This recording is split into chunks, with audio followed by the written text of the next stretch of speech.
Hello Polycrafters, and welcome to Polycraftworld. In this video, I just want to tell you a little bit about Polycraftworld and show you around a little bit so that when you come in, you'll know what to do and how to move around. So this is Polycraftworld, and it's based on the mod Polycraft that we developed here at UT Dallas. So the first thing we did was put UT Dallas into the middle of the world. So this is a trellis that's pretty much in the middle of campus. And then we use a Google Maps to put all the buildings where they're supposed to be. There's a student union over there. And all the rest of these buildings, which you can look up. Some of them are just empty shells right now, and we're still filling them in. Some of them are done in just really beautiful detail, and you can walk through and see what it's actually like here at UT Dallas. The freshman dorms are especially nicely filled in, so you should go to the north side of campus and check those out. So what we have here is a map of the world, and you can see UT Dallas here in the middle, and then all of this quadrant in the top right are private properties. So when you come onto the server, you're randomly assigned a private property, and that is your space to do whatever you want to do. You can decide using the web portal who gets to come onto your land, if they can just walk through but not place blocks, if they can place blocks but not destroy blocks. You have a lot of control over what happens inside your private property. So that's space that you can just do whatever you want to do, and you can be creative, show it off to your friends, and no one else can do anything to it. But most of the world here is just public lands. So anyone can go and mine for resources or build something cool or do whatever you want to do, explore. There's a lot of villages and abandoned mines and all kinds of things throughout all the rest of this world that's here on the map. This is what we've explored. It keeps going, so you can go and check anything out. So when you're assigned a private property, you'll first spawn in the middle of a trellis. And to go to your private property, you put in a text box and then tilde, TP for transport, and then space, and then PP for private property, and hit enter. And the game will drop you on the northwest corner of your private property. Now you can see that my spawn point is in the middle of water, and when it spawned me the first time, it dropped me into the water. So if your spawn happens to be in an ocean and you spawn to your private property and you're underwater, just hit spacebar and swim to the top.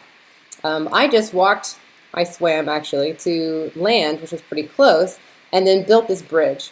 And once I had this dock, because the game just drops you onto the topmost block, it just drops me onto this dock and I'm fine. So now I can walk over.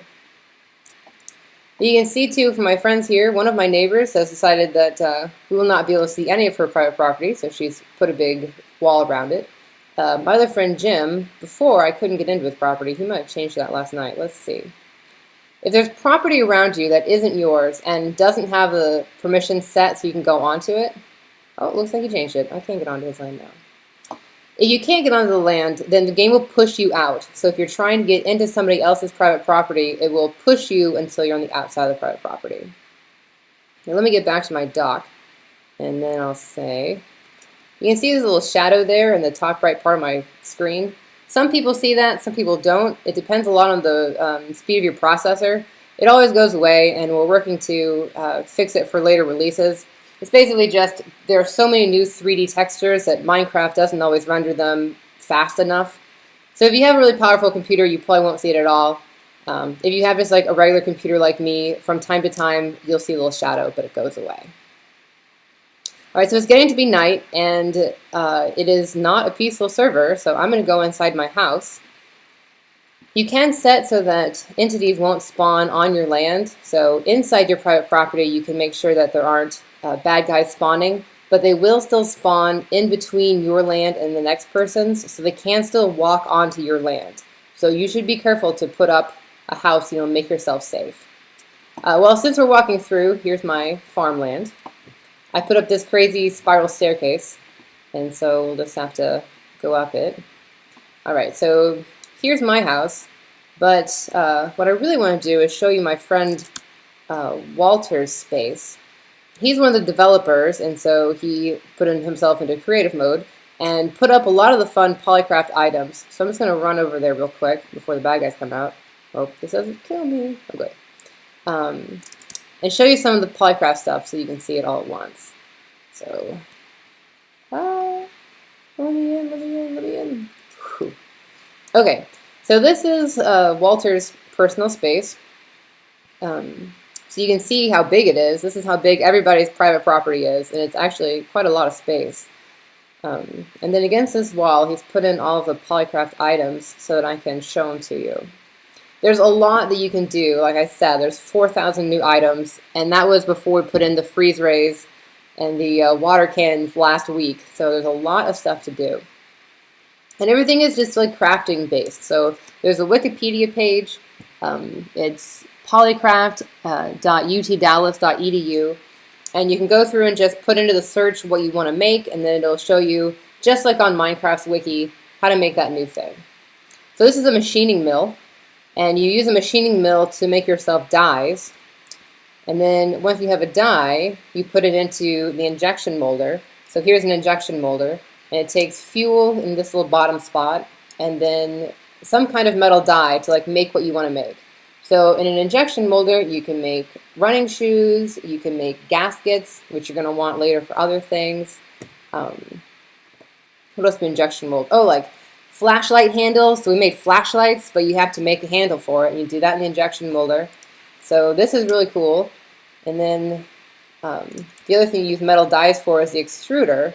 So again, you put fuel here, a bucket of water here, and then the dye for whatever you want to make. So you can make hoses, you can make fibers, like you can make Kevlar fibers and then make yourself a Kevlar vest, which is a really good armor. So you do all that with the extruder. Let's see. This is the distillation column. So the way that you like make stuff in Polycraft is you go and get oil, and oil kind of spawns just like lakes do on the surface of the world. But you can also build an oil derrick, which I'll show you in a second, and dig down to level 6 and then place an oil derrick and get a lot of oil at once. And so this is a distillation column though, so you put oil into it and some fuel, and then it distills into the distillates of oil. So naphthalene and gas oil, and you get some bitumen. So that's what the distillation column looks like. The Mirex treatment unit, that's this one, and the steam cracker, which is this one. We haven't given their pretty 3D textures yet, but we will for later release. So now this kind of look like Rubik's Cubes. This is a chemical processor. So this is how you do chemical reactions. So in the game you'll get crude oil, and you'll use a distillation column and distill that oil into the constituents. And so it's all in the wiki, you can just kind of like follow the steps, but that's how you basically go from oil. You have to distill down to the chemicals, and then you can polymerize them back up to make really cool things. So like PEEK, which is polyether ether ketone. There's a polymer, and then you can make a tungsten carbide like sword that will kill all your friends, and none of them will be able to do anything about it because it's the best tool in the game. This is an industrial oven, which is also really cool because it allows you to put 9 different things on the left and a single piece of fuel, and then it will do all of them at once. So you don't have to have like all of the coal in the world. It'll just do all of it all at one time. There's condensers and there's lanterns. So these lanterns are great because instead of having to put up a torch that only lights 4x4, you can put up a lantern, and depending on what kind of fuel you put in it, it'll light 64x64. So you can basically have one in the middle of your base and then be done with it, and no bad guys will spawn. This is a regulator, and this is what an oil derrick looks like. There's floodlights, so that's a pump. This is a tree tap. So one of the first things you can do when you go into Minecraft is make a tree tap, and that'll get you polyisoprene, which is natural rubber, and then you can make pogo sticks and running shoes and bouncing blocks, all kinds of things. And this is what some of the other polymers look like. They come in a rainbow of colors, and you can make their dyes and pick the colors that you want, or you can just do it randomly. And that's a pogo stick calibration system. So those are some of the things that we can do in Polycraft. There's so much to do. There's so much to explore. You can play by yourself. You can play with your friends. And in a later release, we're going to do something called having LLCs. So you can basically buy land in the game with your friends. So you'll have more land. It's bigger than a private property, and then you guys can do something even bigger and cooler altogether. And you're not going to buy that with money. You're going to buy it with things in the game. So like jetpacks or like scuba gear, like things that you had to tech up and like make the polymers in order to make. So if you think that you and your friends are going to want an LLC, then you should start now to learn the polymers and start teching up so that when it is there, you'll have all the things that you need and you'll be able to get it for you and your friends. Oh, this is something fun to show you. In Polycraft, we have rubbers that you can make. So instead of having to use ladders or make stairs, you can just fall straight down, and you don't take any fall damage when you hit these rubbers. And then here Walter has made an elevator. And I'm really bad at elevators, so we'll just hope that I can get back out of this. Basically, you can just bounce from one to the other and then get out of your mines really easily. See? First try. If you find yourself in a position where you're in trouble and you're in a private property, then you can teleport back to UTD just by bringing up a text box and then tilde TP for transport and then UTD for UTD. And it'll drop you right back in the middle of the trellis. So if you're about to die or about to suffocate, something's going wrong, as long as you're on a private property, you can just transport yourself back to UT Dallas and take a deep breath. What you can also do is, if you're going to transport back to a private property that you own or that your friend has and you're allowed onto, you can type tilde TP space PP and then coordinates. So you only need 2 coordinates. You only need the first and the last coordinate because the game is just going to drop you on the topmost block. So these coordinates take me back to my house. And you do have to, I guess, kind of think about it because this is the top of my house, not the inside of my house. So it drops you on whatever the highest brick is. But you can transport to your own private properties, but not to your spawn point. And, well, let's just hope this doesn't kill me. All right.